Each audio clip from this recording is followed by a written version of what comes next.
ദൈവനാമത്തിന് മഹത്വമുണ്ടാകട്ടെ. ഇന്നത്തെ വചനം പുറപ്പാട് 15:26 ഞാൻ നിന്നെ സുഖപ്പെടുത്തുന്ന കർത്താവാണ്. വിശുദ്ധ അന്തോനീസ് പുണ്യവാന്റെ ലഘുജീവചരിത്രം 5-ാം ഭാഗം. പ്രഭാഷകനായ അന്തോനീസ്. അന്തോനീസിന്റെ പാണ്ഡിത്യവും പ്രസംഗ പാടവവും പ്രസ്പഷ്ടമാകുന്ന ഒന്നായിരുന്നു ഒരു പട്ടം കൊടുക്കൽ ശുശ്രൂഷാവസരത്തിലെ അദ്ദേഹത്തിന്റെ പ്രസംഗം. 1222 മാർച്ച് 19 ഫോർലിയയിൽ ഒരു പൗരോഹിത്യ സ്വീകരണ കർമ്മം നടത്തപ്പെട്ടു. ഫ്രാൻസിസ്കൻ സഭയിലെയും ഡൊമിനിക്കൻ സഭയിലെയും നിരവധി ഡീക്കന്മാർക്ക് വൈദിക പട്ടം നൽകുന്ന അവസരം. ബന്ധുജനങ്ങളും വിശ്വാസികളും ഉൾപ്പെടെ വളരെ പേർ സംബന്ധിക്കുന്ന സുന്ദരവേള. അന്തോനീസും കർമ്മങ്ങളിൽ പങ്കെടുക്കുവാൻ പ്രൊവിഷ്യലിനോടൊപ്പം സ്ഥലത്തെത്തിയിരുന്നു. കാർമ്മികനായ മെത്രാൻ പ്രസംഗത്തിനായി ഫാദർ ഗ്രേഷ്യനെ ചുമതലപ്പെടുത്തി. എന്നാൽ അദ്ദേഹം ആ ചുമതല ഡൊമിനിക്കൻ വൈദികരെ ഏൽപ്പിക്കാൻ ശ്രമിച്ചു. അവരും ഒഴിഞ്ഞുമാറിയ സാഹചര്യത്തിൽ ദൈവനിശ്ചയം പോലെ അന്തോനീസിന് ആ ചുമതല ലഭിച്ചു.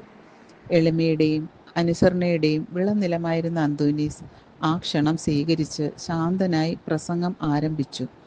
ആശയസമ്പുഷ്ടവും വിജ്ഞാനപ്രദവുമായ ഒരു ഗംഭീര പ്രസംഗമായിരുന്നു അദ്ദേഹത്തിൻ്റേത്. ഇത്ര സുന്ദരമായ ഒരു പ്രസംഗം ഇതിനു മുൻപ് ശ്രവിച്ചിട്ടില്ല എന്ന് സന്നിഹിതരായിരുന്നവരെല്ലാം ഏകസ്വരത്തിൽ സമ്മതിച്ചു.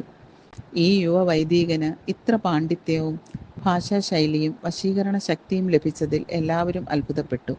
സഭാംഗമായ അന്തോനീസിന്റെ ഈ അസാമാന്യമായ കഴിവിൽ ആഹ്ലാദചിത്തരായ സഹപ്രവർത്തകർ വിശുദ്ധ ഫ്രാൻസിസ് അസീസിയെ വിവരം ധരിപ്പിച്ചു. ഇത്രയ്ക്ക് കഴിവും പ്രസംഗചാതുര്യവുമുള്ള ഇദ്ദേഹത്തെ ആശ്രമത്തിന്റെ ആവൃത്തിക്കുള്ളിലും സന്യാസത്തിന്റെ ഏകാന്തതയിലും ഒളിപ്പിക്കാതെ പൊതുരംഗത്ത് കൊണ്ടുവരണമെന്ന് അധികാരികൾ തീരുമാനിച്ചു. ക്രമേണ അദ്ദേഹം ഒരു സുവിശേഷ പ്രസംഗകനായി പൊതുസമ്മേളനങ്ങളിൽ പങ്കെടുത്തു വന്നു. അന്തോനീസിന്റെ പ്രസംഗമുണ്ടെന്ന് കേട്ടാൽ ജനങ്ങൾ ഊണും ഉറക്കവും ഉപേക്ഷിച്ച് കാത്തിരിക്കുകയായി. അദ്ദേഹത്തിന്റെ അനേകം പ്രസംഗങ്ങൾ ശ്രവിച്ച അനേകായിരം ജനങ്ങൾ നിത്യരക്ഷ പ്രാപിക്കത്തക്കവിധം മാതൃകാപരമായ ജീവിതം നയിച്ചു. അനേകം പേരെ അദ്ദേഹം സത്യവിശ്വാസത്തിൽ ഉറപ്പിക്കുകയും വളരെ പേരെ മാനസാന്തരപ്പെടുത്തുകയും ചെയ്തു. വേദശാസ്ത്ര അധ്യാപകൻ. ഭൗതിക ചിന്തയിൽ മുഴുകി ആധ്യാത്മികയിൽ നിന്നും അകന്ന് ജനങ്ങൾ ദുഷിച്ച് പൊതുവെ അസ്വസ്ഥതയും അരാജകത്വവും യൂറോപ്പിൽ അങ്ങോളം ഇങ്ങോളം വ്യാപിച്ചിരുന്നു. വിശ്വാസവും സന്മാർഗവും ഉപേക്ഷിച്ച് ജനങ്ങൾ അനുദിനം നിരീശ്വരരായി മാറി. ദൈവിക ചിന്ത വെടിഞ്ഞ ജനങ്ങൾ ദുഷ്ടത പ്രവർത്തിക്കാൻ തുടങ്ങി. ഈ പോക്ക് പന്തിയല്ലെന്ന് മനസ്സിലാക്കിയ വിശുദ്ധ ഫ്രാൻസിസ് അസീസി ജനതയെ അസന്മാർഗത്തിൽ നിന്നും അധപതനത്തിൽ നിന്നും ഉദ്ധരിക്കുന്നതിന് തീരുമാനിച്ചു.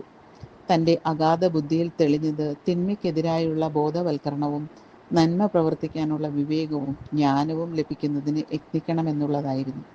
ഇക്കാര്യസാധ്യത്തിനായി പ്രസിദ്ധമായ ഫ്രാൻസിസ്കൻ വേദശാസ്ത്ര വിദ്യാലയം ഫ്രാൻസിസ് അസീസി സ്ഥാപിച്ചു. ഈ സ്ഥാപനത്തിന്റെ അധിപനായി ഫ്രാൻസിസ് അസീസി നിയമിച്ചത് അന്തോനീസിനെയാണ്. അന്തോനീസിനേക്കാൾ യോഗ്യനായി മറ്റൊരാളും അക്കാലത്തുണ്ടായിരുന്നില്ല. ഈ ഉന്നത സ്ഥാനത്തായിരുന്നെങ്കിലും അദ്ദേഹത്തിൽ വിളങ്ങിയിരുന്ന വിനയത്തിനും സേവന സദ്ധതയ്ക്കും ഒരു കുറവും സംഭവിച്ചിരുന്നില്ല. പിതാവിനും പുത്രനും പരിശുദ്ധാത്മാവിനും സ്തുതി. ആമേൻ.